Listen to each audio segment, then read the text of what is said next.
Hello, everyone.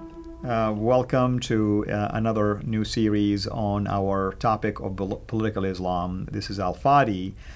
And this particular video series that we are going to start, myself and my guest here in studio, Dr. Bill Warner, is going to be probably a little bit on the tough side. And what I mean by that is we're not going to hold back information. The concept of political correctness is not going to work here this time because we're going to be sharing what we are discovering or uncovering, in this case, from the primary sources of Islam about a very sensitive topic. And the topic is the status of women in Islam. That alone should get everybody's attention. And I say this because I have encountered a number of converts to Islam who are women, by the way. And the first thought that comes to my mind is like, do they even know what Islam teaches about women? Now, I know what's going to happen if I ask a question like this. They are probably going to lecture me on the fact that Islam elevated the status of women. Islam made me a better woman than prior to that. Islam treats me very well, and the list can go on and on and on. Now, I'm not sitting here to say there are no truth to some of these claims that Islam definitely is going to treat a mother, for instance, in a nice way. But what about the treatment of a wife in Islam? What about the treatment of the daughter in Islam? And the list can go on and on and on. You get the idea. But let us take it one show at a time, and we are going to share with you, myself and my guest, Dr. Bill Warner, enough information in this, what I call introductory, basically, series on the topic of women in Islam. And I think by the time we're done, you will get the gist of what we're trying to say. So hang tight. Fasten your seatbelt. The ride is going to be really rough pretty soon here. Bill, welcome, my friend. And I hope this introduction will lead you into your own encounter with the topic of women in Islam. First of all, tell us, your own relationship with women in general. Well, when you and I talked as to what we were going to talk about during this series, I said I wanted to be one of them as women.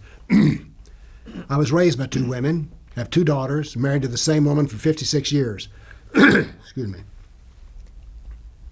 So as a result, I'm very sensitive to how women are treated. They've treated me well, and I can't stand their abuse. So when I started just reading Islam, one of the things that ran into my head was, it's like, first off, I noticed three different views of women.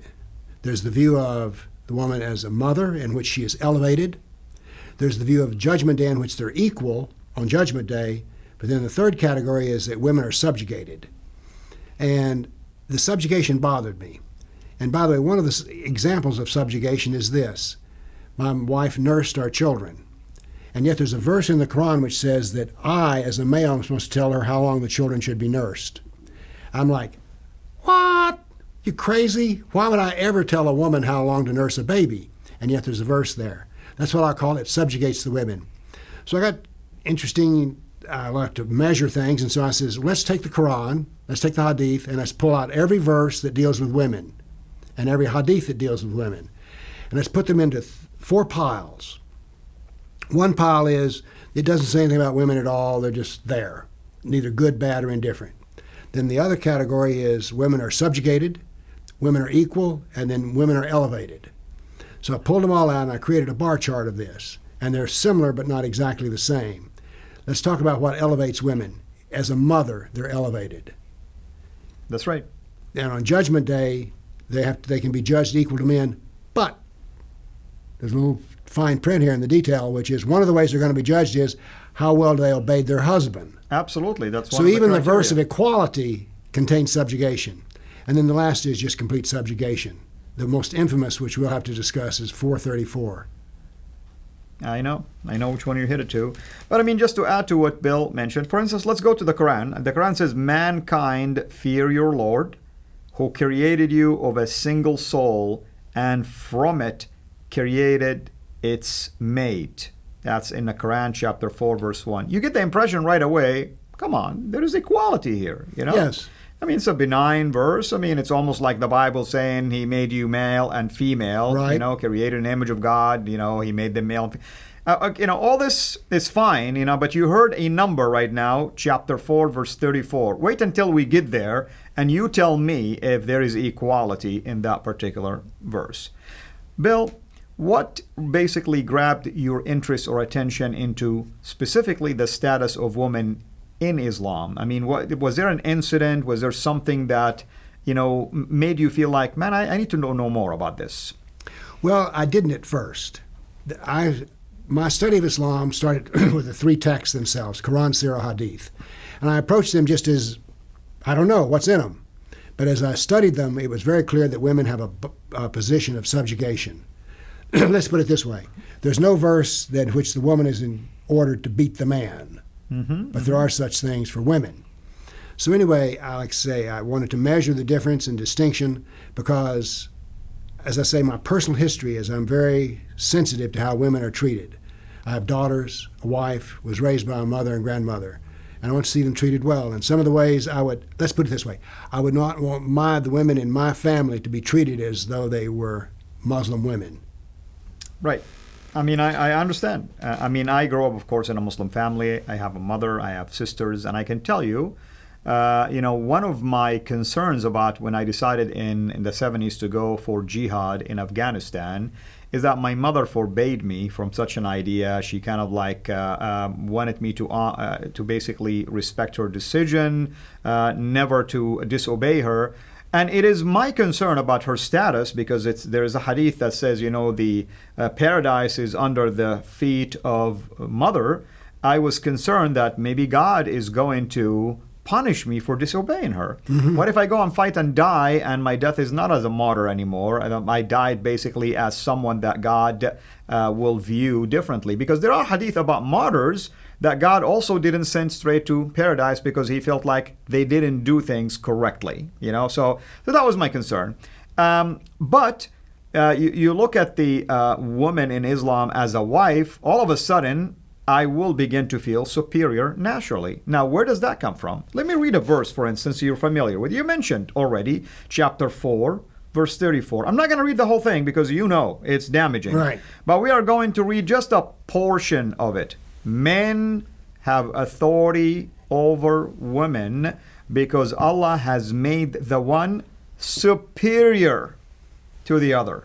Let's stop right here. How clear can it be? Exactly. That's the beginning of that verse, actually. What did you find in terms of that superiority in your study?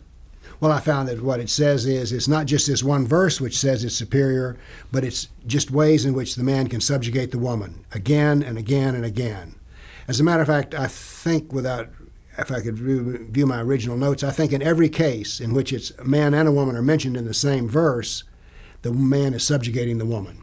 And by the way, although we may talk about slavery later, the one in which the women are treated the absolute worst are the sex slaves. That's right. Women who your right hand possesses. Exactly. I mean, let me interject also, in the Quran, in Islam, I should say, the Quran has commentators. Those are Islamic scholars that studied the Quran and they understand the reason, for instance, why a verse was revealed. They have knowledge of what Muhammad says about that particular topic or maybe that particular verse. And some of them are considered to be one of the greatest renowned scholars in Islam, like Ibn Kathir, for instance. Right. Like Tabari, like Qurtubi, like Al-Razi, Zamakhshari, and the list can go on and on. These are scholars that studied the Quran from its early inception. We're talking, the 9th century, 10th century, 13th century. Look at Ibn Kathir. Ibn Kathir is a Salafi scholar. And, I like what you said earlier. You told me, if I want to be a Muslim, I'll be a Salafi. Yes. Why? Because the Salaf, just by their term, by the name, meaning like the followers of Muhammad and his companions. In other words, you're saying that's the perfect model of 7th century Islam if you become a Salaf. Look at what the Salafi scholar Ibn Kathir, who is, by the way, the student of Ibn Taymiyyah. I mean, the name Ibn Taymiyyah is notorious when it comes to jihad and many other rulings concerning how to rebel against ungodly rulers and so on and so forth. Ibn Kathir, in his commentary about chapter 4, verse 34 of the Quran, said, men are superior to women, and man is better than woman. A man is better than a woman. Bill, how should a woman feel about something like this? Well, I'd be outraged, because most women have met a lot of men, and they don't draw from their conclusion that they're all better than them, as a matter of fact. So if I were a woman, I'd be outraged. Absolutely. I agree with you. You know, you have people like Razi, for instance, Zamakhshari, who, by the way, are not really that hardliner. In their commentary, for instance, on one of the chapters, chapter 4 of the Quran, by the way, is known as the chapter of women. Exactly. You know, so you want to learn a lot about women, just go there. Or there is chapter 65, the divorce one, also known as the miniature, woman chapter. You can go there and learn also about the treatment of women during divorce and other things. Look what these supposedly more moderate in their interpretation. They're saying the male's share is that of 2 female. Here it's talking about the inheritance.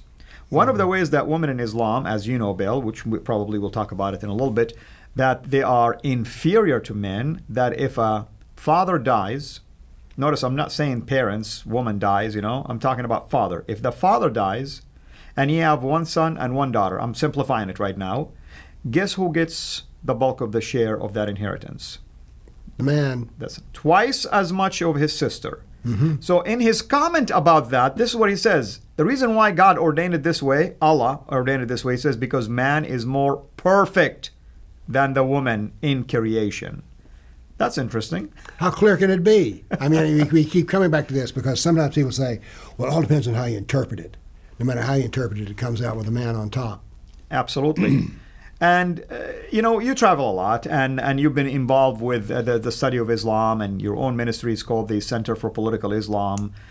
Have you encountered any Muslim men or women who were willing to engage in this dialogue with you, and what has been their view on things like this? Actually, I've never met a Muslim who wanted to discuss women with me, as I think about it. Nor do I know. No, it's never happened in my life. Because I think that for most Muslim males, well, I'm guessing here, so I won't enter into that. I'm just speculation. But we do know that the doctrine is consistent. Again and again and again, the woman is to be subjugated to the male because he's better than her. Like I say, that's just wrong. Absolutely. And, there is something that comes to my mind real quickly that, just, in the last maybe a decade or so, there is something called the family court, family Sharia law court, basically.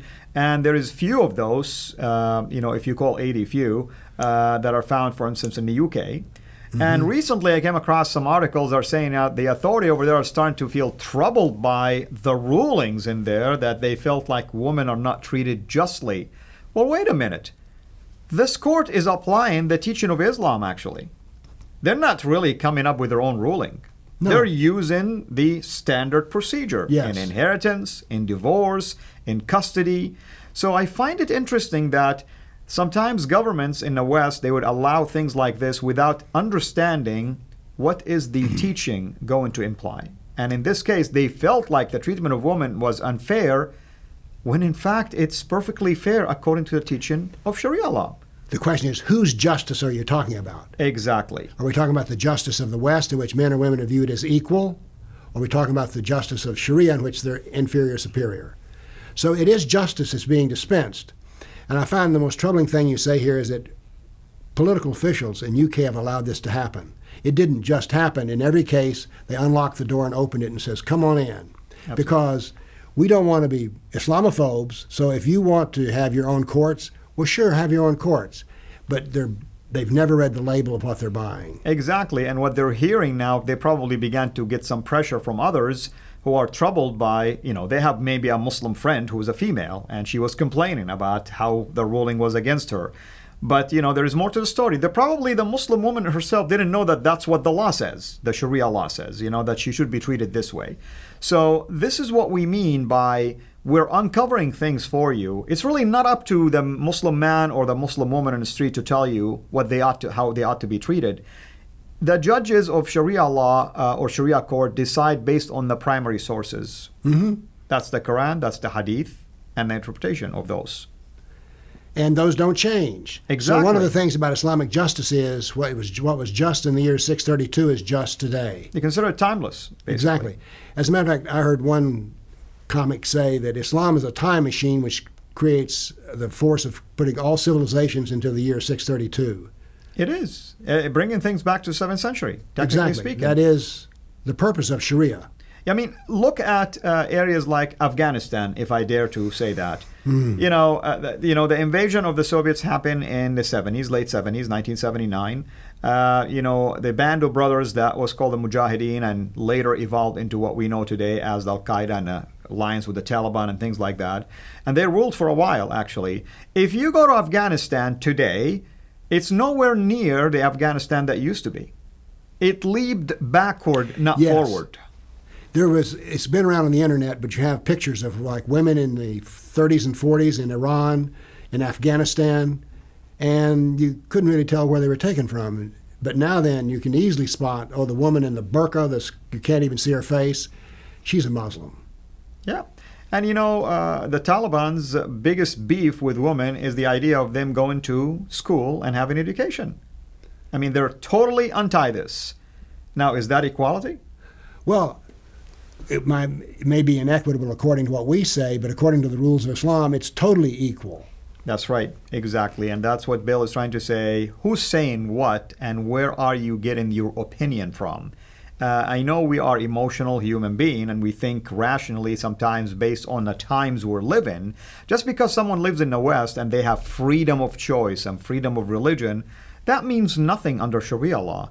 In fact, Sharia law will tell you you are free to live under Islamic law according to what Islamic law dictates. Yes. That's the freedom, you know? You're right. You're free to live under our law as long as you abide by it. You're free to be subjugated. Right. That's what we're about. And of course, we covered this earlier, that's what Islam is about, subjugation. Absolutely. Well, Bill, you can tell this is a deep topic, and I think maybe next time we'll venture a little bit more into Chapter 434 and other related matters that deals with women and how they are being treated according to the teaching of Islam in general. Thank you again, everyone, for watching us. Hopefully you'll find this series to be extremely powerful, you know, and helpful to your interactions with female from a Muslim background. Sympathize with them, by the way. You are going to hear some Muslim women say some outrageous things to you. They may tell you, I'm happy with the way Islam treats me. I'm happy with the fact that the God of Islam told me that it's okay to, have this much inheritance, or my husband have this authority over me. So don't be surprised, because in their view, I'm being obedient to the teaching, the divine teaching of my God. And that's why they may share things like this or opinions like this. So hang tight. We'll see you next time. God bless you. Thank you for watching. Please like our video, and we encourage you to subscribe to our YouTube channel, CIRA International. And be sure also to click the bell so that you receive notifications whenever we upload new videos into the channel. And finally, I like to prayerfully encourage you to become a patron through Patreon. Your giving is much needed and will enable us to produce more and more of videos like this so that we can publish them on a weekly basis. So thank you in advance.